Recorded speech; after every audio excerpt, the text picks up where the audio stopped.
What's up, ladies and gentlemen? True Crime King back again. Alright, so I just made that video on what's going on with Alex Murdaugh and everything. So if you haven't watched that video and you don't know everything that's led up to this trial, then I suggest you pause it here and go and watch that video first and then come back to this. So right now, we're going to be taking a look at the opening statement for the prosecution for Alex Murdaugh. His trial just started. This was 3 days ago. So I will put this at Thursday. All right. So his trial's just starting. That's why I am starting to cover this case, and we'll see what happens. So hit that like and subscribe button for me. Remember, it's free. Don't be a clown. And here we go. And I just want to let you know I skipped through the first 5 minutes or so because it's just him instructing the jurors and the judge instructing the jurors on, you know, the technical stuff. That's not really important, but yeah, so we're gonna pick up you know, right where the meat potatoes is. All right, here we go. Reasonable doubt. He's exactly right. It's the state's burden to prove this case beyond a reasonable doubt. That is a cornerstone of our country. I wouldn't have it any other way. It's a burden we welcome. It's what we want. It's a system that has been well tested and true. And we take that burden to prove the case beyond a reasonable doubt. But I want to remind everyone that the emphasis is on reasonable. Okay? It's not any doubt. It is reasonable doubt.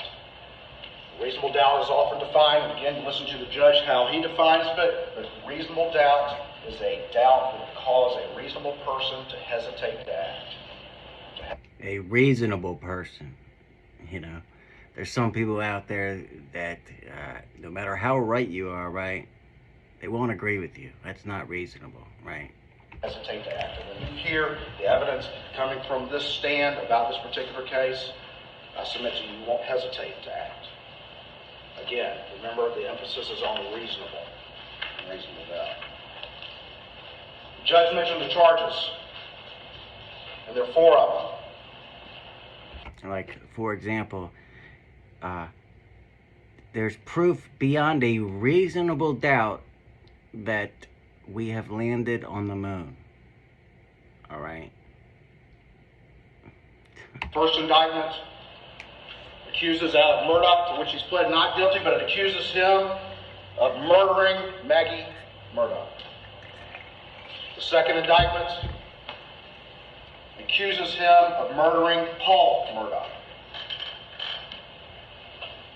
The third indictment accuses him of possessing a firearm during the commission of a violent crime, that being the murder of Maggie Murdaugh. And the last one accuses him of possessing a firearm during the commission of a violent crime, and that being the murder of Paul Murdaugh. All right, so right off the bat, they are accusing him of killing his wife and son with 2 different guns. Remember, there was 2 different guns used. So now, instead of a murder for hire, they are now saying that Alex Murdaugh actually killed his own wife and his own son. And what does that mean? What is murder? Well, the judge again is going to instruct you that it is the unlawful killing of another with malice aforethought. And what is malice? Malice is a mental state. That's ultimately going to be for y'all to determine as to what was going through Alex Murdaugh's mind when he committed these crimes. What is malice? Malice has often been defined as the intentional doing of a wrongful act without just cause or excuse. It is the intent to inflict an injury under circumstances that the law would presume an evil intent. An evil intent. There's Big Red, as he liked to be called Big Red. I guess because he's tall and has fucking red hair.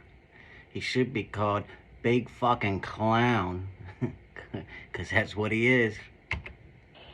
When you look at the circumstances of the crime, when you look at what led up to this crime, the evidence is going to show that there was malice aforethought. Aforethought, what does that mean? It means it has to exist at the moment you commit that crime. It doesn't have to be planned. It doesn't have to be planned for any long period of time. It just has to exist a split second before the crime is committed. But when you see this crime and you hear all the circumstances, the evidence is going to show that forethought existed for a while. It existed for a while in the mind of Murdaugh. This dude had everything, right? He was rich. I mean, Prosecutors' family was high up prosecutors for many generations. And then he ruins everything. Kills his fucking family. I mean,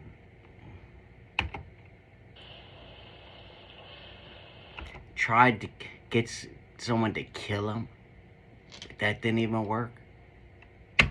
You're also going to hear about circumstantial evidence. And I'm glad it didn't work, because now, instead of taking the coward's way out, he's got to fucking face all this. And it's gonna be even worse for him, especially when he goes to prison. Some people hear, oh, it's just a circumstantial case, but the law says otherwise. The law says that circumstantial evidence is just as good as direct evidence. And what's the difference between the two? Direct evidence is supposedly about the storm out here, from what I'm told. Direct evidence is if it's sunny outside and a witness goes outside and it's sunny and they come in here and they get on that witness stand and because they saw it raining, they sit on the stand and said, I was just outside and I saw it raining. I saw it raining. That's direct evidence. They actually saw it raining. But to give you an example of what circumstantial evidence is if the witness goes into a room where all the curtains are drawn, and when they go into that room, it's sunny outside and everything's dry. And while they're in that room, they see it darken behind the shades. They hear thunder. They hear the wind blowing. They hear the sound of raindrops on the roof. And then they open up the door, and it's not raining, but everything is wet. There's puddles in the driveway. There's puddles in the street. There's puddles in the yard. There's limbs down all over the ground. And then they come in here and say, yeah, it was raining. Yeah, that's a pretty good analogy, right? Didn't actually see it raining, but those circumstances are beyond any reasonable doubt that it was actually raining. Now, I guess it's possible that somebody could have been standing outside their window and beating the drum to sound like thunder and blowing a fan to make it seem like it was the wind and somehow got enough water to coat the entire neighborhood. But that's not a reasonable doubt. Everybody understand that distinction? That's not a reasonable doubt. Another thing, and this is crucial, what you're going to do in this particular case, is determine credibility or the believability of witnesses. So it would be your job to look at the evidence, the exhibits in the case, but also the witnesses and decide if it's truthful, if you believe it, if you can rely on it. And the judge is going to instruct you that you can believe one witness against many or many witnesses against one. You can believe all the witnesses' testimony or part of the witness's testimony. It's up to you, first individually and then as a product of your deliberations. And what you're required to do there is just to rely on that good old-fashioned common sense. Does it all fit together? Is it corroborated? Does it fit with what you would expect? Does it fit with what you expect how real people would act? Does it seem real? Does something seem a little off? Does something seem a little off? You're going to see video statements of Murdaugh. You're going to see body-worn camera of him at the scene when law enforcement arrives. And hear what he says. Hear what he says about that night. You're going to hear 3 recorded statements on video that he gave with law enforcement, and you're going to hear how things progress about what he says and what he says he did that night. Yeah, I can't wait to hear all this evidence. Watch those closely. Watch his expressions. Listen to what he's saying. Listen to what he's not saying. Use that common sense. Does this seem right? Or does something seem a little off? Something seem a little off.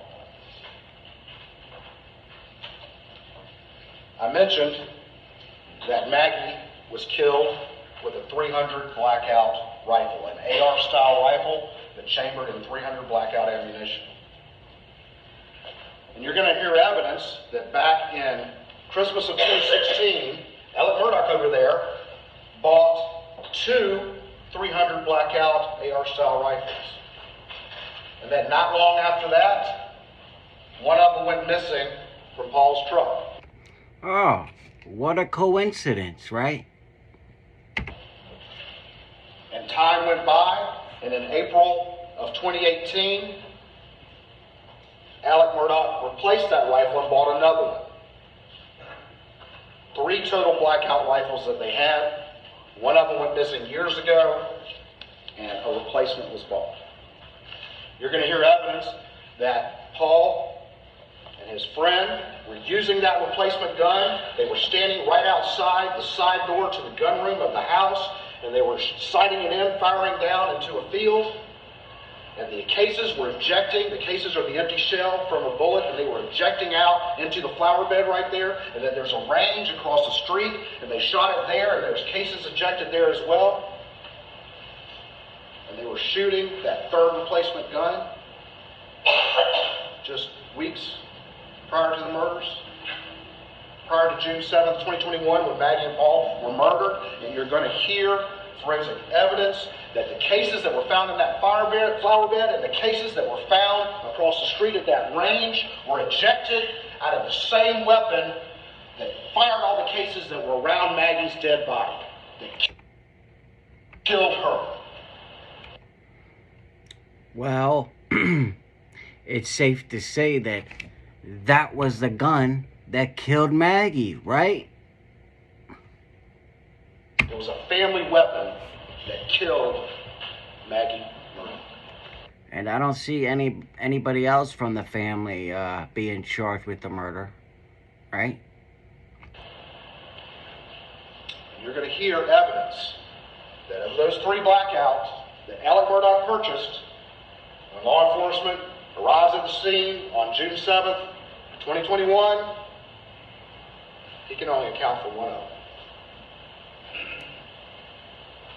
He can only account for one of them. And that replacement gun is nowhere to be found. Yeah. Because he fucking killed his wife with it and then got rid of it somehow. But luckily, they still had the ejected casings, right? Because they don't need the gun. They have the casings that were shot from the gun. Same thing. Just about. Just as good. He didn't think about that because he's a clown. And he shouldn't have done it in the first place. It's all fucked up. You're also going to hear evidence that the type of ammunition, the exact brand, the exact model of ammunition that was used to kill Maggie, S&B, .300 blackout ammunition, and 147 grain bullets, that exact ammunition, empty boxes of that ammunition, is found all over the property. The very same brand and model of ammunition that was used to kill her is found at multiple locations throughout the property. Yeah. Just like that analogy, right? If you don't see the rain, but you hear the thunder and you can hear the rain on the roof, right? It rained. And you're also going to hear evidence, the same thing about the shotgun shells that killed Paul. That federal double-aught buckshot unfired rounds were found on the property, as well as Winchester #2 turkey loads, the 2 rounds in the shotgun that killed Paul. Family weapon, same ammunition.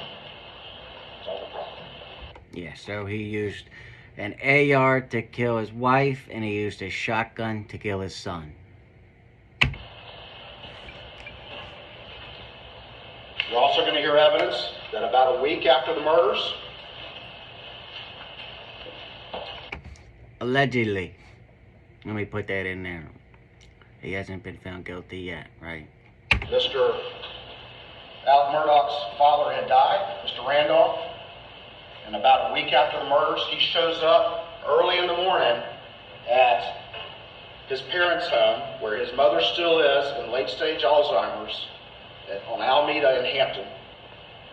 It's uncharacteristic for him to show up early, uncharacteristic for him to show up at all like that, and he comes in, and he's carrying something in a blue tarp, and he takes it upstairs, and eventually law enforcement finds out about that. Blue tarp, T-A-R-P. The closed captioning there said torque. Got that wrong, just in case any of you, were reading the captions. And they go upstairs, and they find a wadded up, very, very large raincoat in a blue color. Could look like a tarp, and you're going to hear evidence that it was coated with gunshot residue on the inside.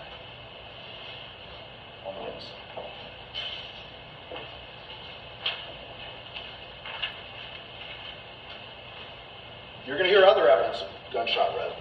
What do you guys think he used that tarp for, right? So if there's gunshot residue on the inside, right? So maybe he wrapped one of the bodies in the tarp. Just trying to think. I mean, I would assume. Residue. You're going to hear that there was gunshot residue on Alec at the scene. You're going to hear the evidence that there was gunshot residue on the seatbelt of the car he was driving. You're going to hear evidence that when law enforcement got to the scene, he had gone and gotten a shotgun, Paul's shotgun, and that Maggie's DNA was on that shotgun. You're going to hear other evidence from DNA, gunshot residue, firearms examiners. There's going to be a lot of forensic evidence in this case. And I'm not going to get into every single bit of it right now, but I will say that a key piece of forensic evidence that you're going to hear in this case is the cell phone note. Alec's cell phone, Maggie's cell phone, Paul's cell phone. You know, this is all amazing technology that most of us carry around in our pockets. It really allows us to do a lot of things and to get a lot done. Yeah, if you're going to commit a murder, it would be wise not to carry your cell phone with you, right? Because they can just track it and tell exactly where you are. So if you're lying to them, they're gonna fucking know.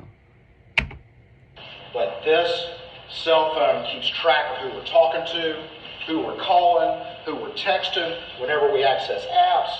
And every time you do that, there's a record kept in this phone unless it's deleted somehow. And if you're using certain apps, you can even get GPS information where you were when you did that that's stored on these phones. You're going to hear evidence about that. You're going to hear evidence that when you make a call and it pings off of cell towers, that location information can be gathered from that as well. And so it allows an investigation to take this and piece together what someone was doing on a particular day, and not only what they were doing, but who they were interacting with and how they were interacting with. This is going to be crucial evidence for you to consider. You're going to hear that particularly Alec and Paul, but also Maggie, were prolific cell phone users, to the point where Paul's friends even had a nickname for him about his cell phone usage. Before I talk more about that, there's 3 family properties. So real quick, I'm guessing, he just said that the two, Paul, his son, and Maggie, his wife, that were killed were real big cell phone users, right? So I'm guessing they stopped using their cell phones after they were shot and killed, right? That would give you a rough estimate of the time, right? Properties I need to talk about. Okay. The first one I've mentioned is Moselle. Moselle in Colleton County. It's called Moselle, it's off Moselle Road, but everybody refers to it as Moselle. And that property is it's a lot of acres, There's a main house on it, and there's a driveway that goes to that main house, but it used to be an airstrip, and there's an airstrip that goes down, and then down the way, just less than a third of a mile away, just a 3-minute walk, 4-minute walk, 45-second drive, is the kennels and the shed that used to be a hangar where Paul and Maggie were murdered. So the main house is just less than a third of a mile away. You can see the kennels from the main house. You can see the main house from the kennels. The family also had a house in Eddystone at the beach. And the evidence is going to show that that is where Maggie preferred to stay, particularly in the summer months. She liked the beach. She was not a hunter. She didn't want to be at Moselle. She didn't want to be at the lodge where it was hot and buggy. She liked being in Eddystone. And then you're also, I've already mentioned, the house in Alameda, which is where his parents' home. On June 7th, 2021, you're going to hear evidence that his father went into the hospital and the prognosis was not good. And in fact, he died a few days later. And his mother is in late-stage Alzheimer's, and that house being cared for by a caretaker. You're going to hear from that caretaker. Mr. Morris. Yes, sir. Let me pause for a moment. We'll be at ease in just a moment. Yes, sir, Your Honor. All right, guys, I'm going to break this into two parts because I don't want this video to be too long. So this will be part 1, and then I'll put out part 2 later on today. So I'll see you then. True Crime King, out.